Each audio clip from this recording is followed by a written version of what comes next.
Happy Father's Day to those who celebrate it. May you all get a carefully curated, gift wrapped, beautifully wrapped, in fact, text message from your kids on Sunday. And I do want to give a quick movie update. I did see Masters of the Universe. It was still in a theater. It was amazing. And I had a lot of fun. In fact, I also bought the very first Masters of the Universe toy that I have ever bought. I can say no more at this point. I also saw Obsession, which is partially filmed in my neighborhood. And so if you think that I am occasionally creeped out driving by the Green Man store where the One Wish Willow comes from, yes, yes, I am. I'm Derek McCaw, and you're here on Fanboy Planet.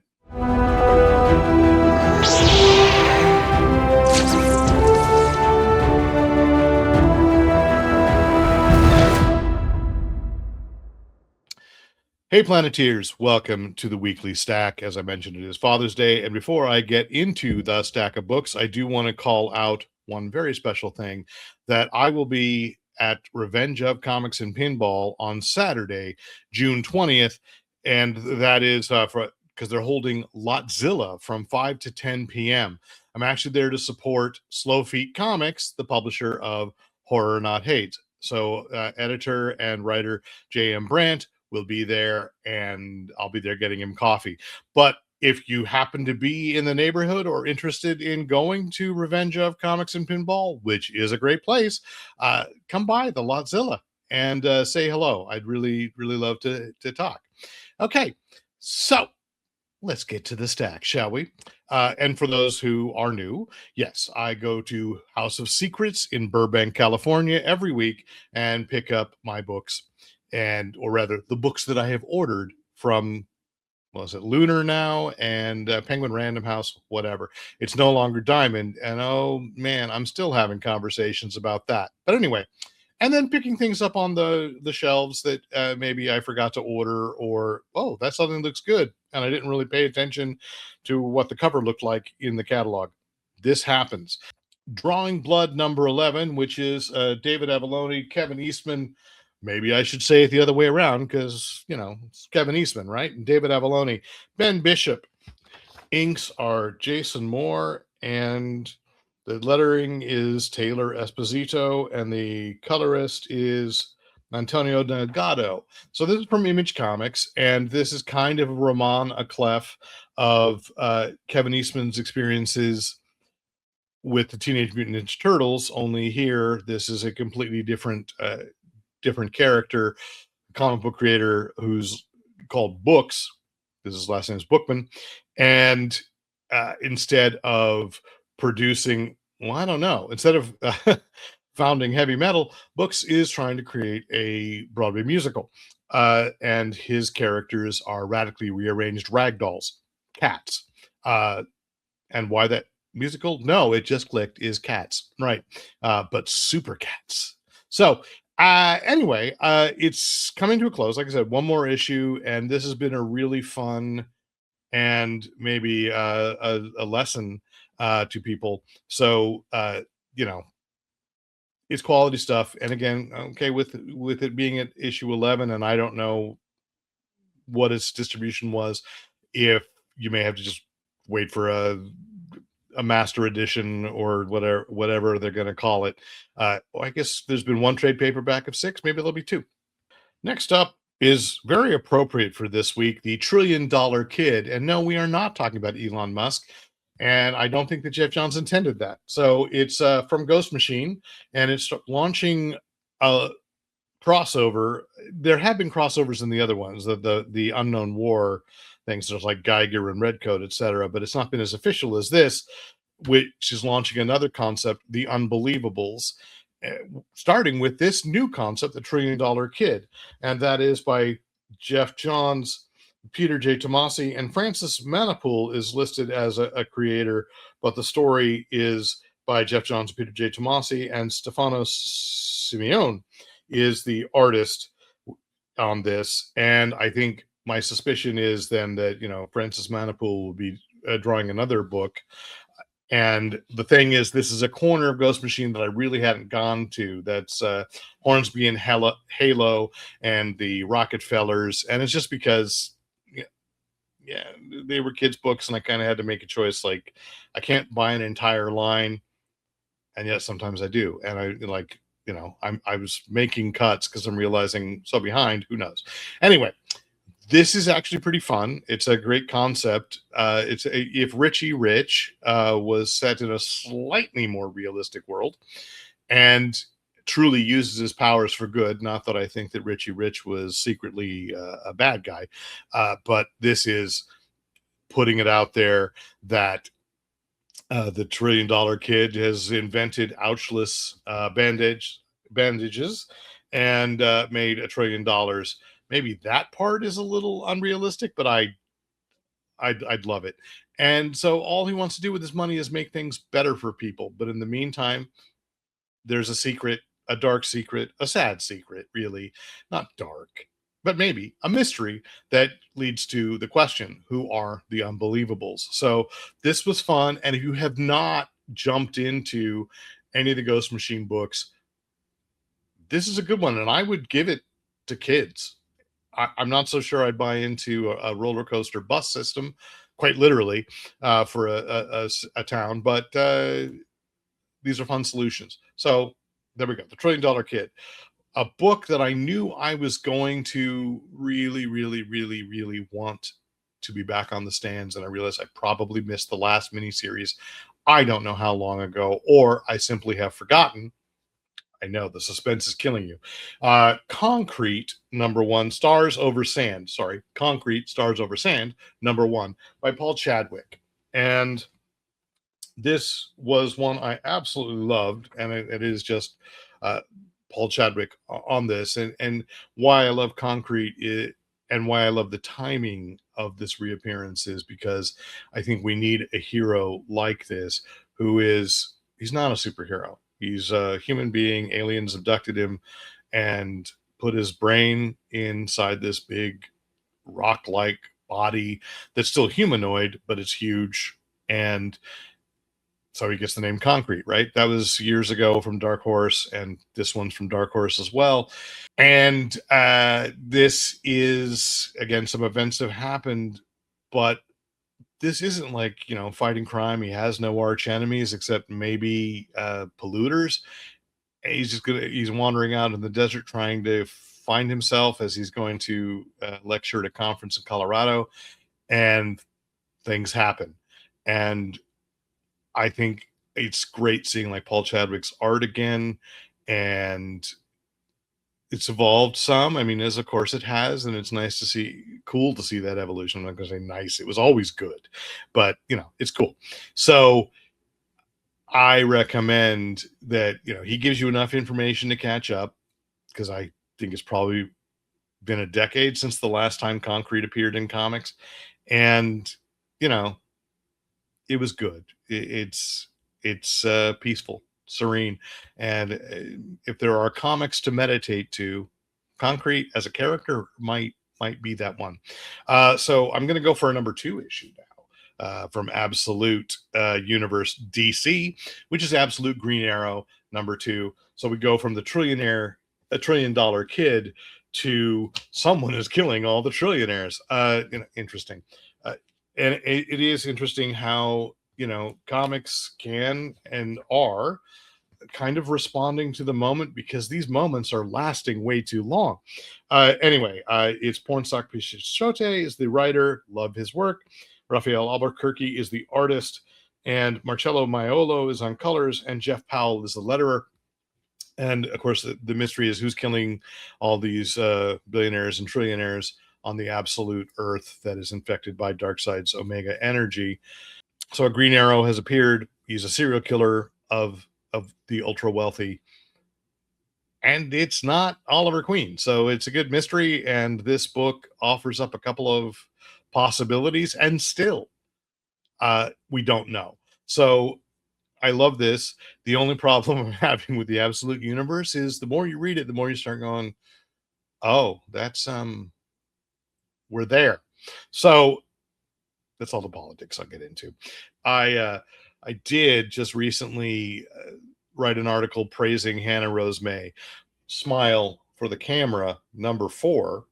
And Hannah Rose May is the writer, Mariana Puglia is the art, and colorist is Derbla Kelly, with letterer Brian Kolek. And I think I've talked about every issue of this book, and it continues being, uh, I won't belabor it, but again, it's of the moment, and it's taking a somewhat established film franchise and really making it social commentary. And maybe, that's the reality. Comics is where you can, and studios are going to be a little risk averse on that. Like, as I mentioned, I saw Obsession, and I really enjoyed it as a horror film, and it definitely has a point of view and things to say, etc. But it's not calling out a specific necessarily element, I guess, of our time, and yet it is. But you know, it's a gentler touch than what is going on with Hannah Rose May's take on Smile for the Camera.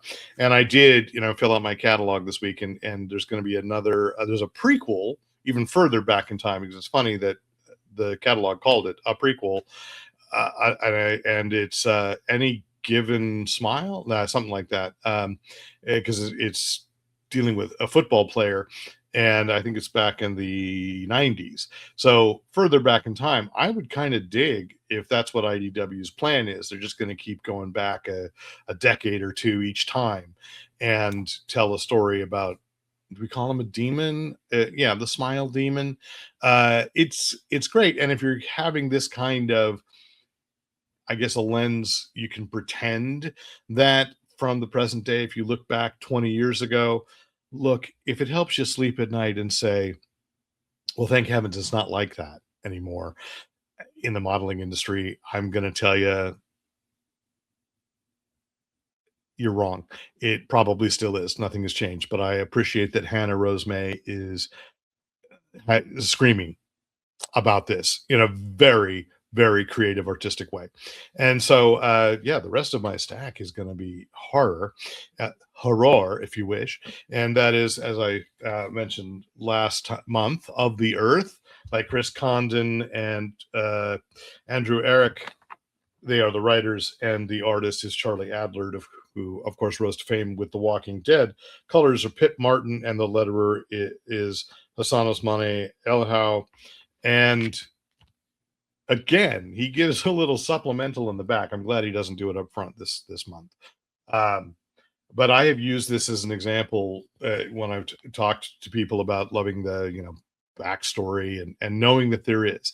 My artistic point of view is, as a writer, it's good that you do know a lot more than maybe you are letting on if you're raising questions in your book. But I think that sometimes, obviously, what makes horror is not always getting all the answers. I think we fear uncertainty, and that's probably the most disturbing cut of all.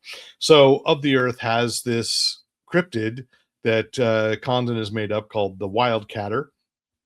And I'm saying again, because I probably said it last month, I hate when I do this, but I do see, boy, this would be an easy thing to make into a horror film.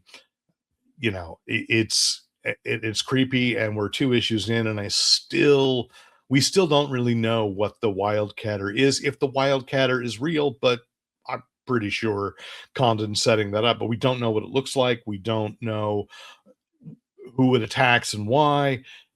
We can take guesses, but I love that. It's compelling human characters who are facing the unknown, and as one would expect with the unknown, no one expects the unknown. So I love it. I love Chris Condon, and again, if you have not yet gone back and get that Texas Blood in trade paperbacks, oh, you should. Anyway, you might know him also because he wrote Ultimate Wolverine, and that's the Marvel work. But I think the books that I really respond to the most are indie titles like this. And indie, even though it is from Image Comics, they've got a lot of freedom. And I think that's why I like the Absolute universe so much, is that it feels like each book has been an individual. Like I mentioned, Absolute Martian Manhunter, which you should buy, feels like it has almost nothing to do.